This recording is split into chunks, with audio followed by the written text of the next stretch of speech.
আল্ট্রাস্টার নামটা কি চেনা লাগছে? ফুটবলের সবচেয়ে ভয়ঙ্কর ফ্যানবেজ বলা হয় এদেরকে। প্রশ্ন হলো কারা এই আল্ট্রাস্টার? আল্ট্রাস্টার হচ্ছে রিয়াল মাদ্রিদের সবচেয়ে পুরানো এবং কন্ট্রোভার্সিয়াল ফ্যান গ্রুপ। এরা রিয়াল মাদ্রিদের কট্টর ফ্যানবেজ। মাঠের মধ্যে ধমক দেওয়া, ব্যানার প্রদর্শন করা, আতশবাজি ফুটিয়ে 90 মিনিট দাঁড়িয়ে তুফানের মতো এক নাগারে গর্জন করে প্রতিপক্ষের শিরা উপশিরা কাঁপিয়ে দেওয়ার জন্য এরা বিখ্যাত। এরা কোনো নিয়ম নীতি বা সিম্প্যাথি কিছুই মানে না। আর এদের সাপোর্টের মধ্যে কিছু কন্ট্রোভার্সিয়াল দিক আছে, যেমন এরা প্রায়ই অশ্লীল বা রেসিস্ট চান্ট করত।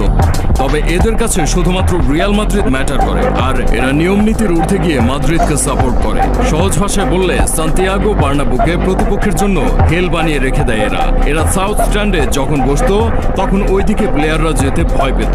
1980 সালে জোসে লুইস ওচাইতা এই গ্রুপের শুরু করেন, যিনি ব্যান খাওয়ার জন্য বিখ্যাত ছিলেন। এই লোক 1998 সালে জার্মানিতে গিয়ে মাঠের ভেতর নাজিদের পতাকা উড়িয়ে গ্রেপ্তারও হয়েছিলেন।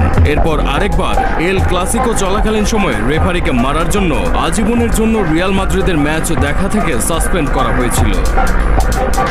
আল্ট্রাস্টারের যে জিনিসটা অন্যান্য ফ্যান গ্রুপ থেকে তাদেরকে ব্যতিক্রম বানিয়েছে তা হলো রাজনীতি এবং স্পোর্টসের বাইরের এজেন্ডা।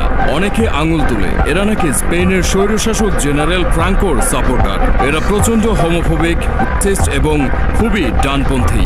এরা মাঠের মধ্যে রেসিস্ট ব্যানার নিয়ে আসতো, খারাপ খেললে নিজেদের প্লেয়ারদের বুইং করতো, ইভেন ভায়োলেন্সও করতো। 2014 সালে ফ্লোরেন্তিনো পেরেজ আল্ট্রাস্টারদের সান্তিয়াগো বার্নাব্যু থেকে ব্যান করেন। এই ব্যানের পর এরা কি করেছে জানেন? ফ্লোরেন্তিনো পেরেজের বাড়ি ভাঙচুর করে তার স্ত্রীর কবর পর্যন্ত ভেঙে দেয়। তাকে থ্রেট দেয় সে যদি পদত্যাগ না করে তবে তাকে শেষ করে ফেলবে। জাস্ট ভাবুন কি পরিমাণ ভয়ঙ্কর এরা। অনেক সোর্সের মতে আল্ট্রাস্টারদের সাথে রিয়াল মাদ্রিদের গোপনে সমঝোতা আছে। কন্ট্রোভার্সির কারণে মাদ্রিদ এদের গোপনে হ্যান্ডেল করে। ক্লাবের বড় বড় প্লেয়ার ম্যানেজারের সাথে এদের সম্পর্ক আছে। এদের ব্যান করে পেরেজ পরবর্তীতে গ্রাডা ফ্যান্স RMCF বানিয়েছিলেন। ওইখানেও নাকি অনেক আল্ট্রাস্টার অনুসারী আছে, যদিও এর কোনো সত্যতা পাওয়া যায়নি।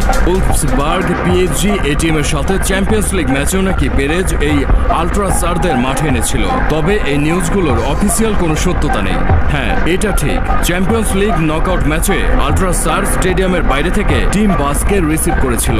সান্তিয়াগো বার্নাব্যুতে 90 মিনিট অনেক দীর্ঘ সময়, আর সাউথ স্ট্যান্ডে যখন আল্ট্রাস্টার থাকবে তখন সেটা আরো ভয়ঙ্কর হয়ে ওঠে। এরা কন্ট্রোভার্সিয়াল, ডানপন্থী হলেও এরা রিয়াল মাদ্রিদকে তাদের জীবনের চেয়েও বেশি ভালোবাসে।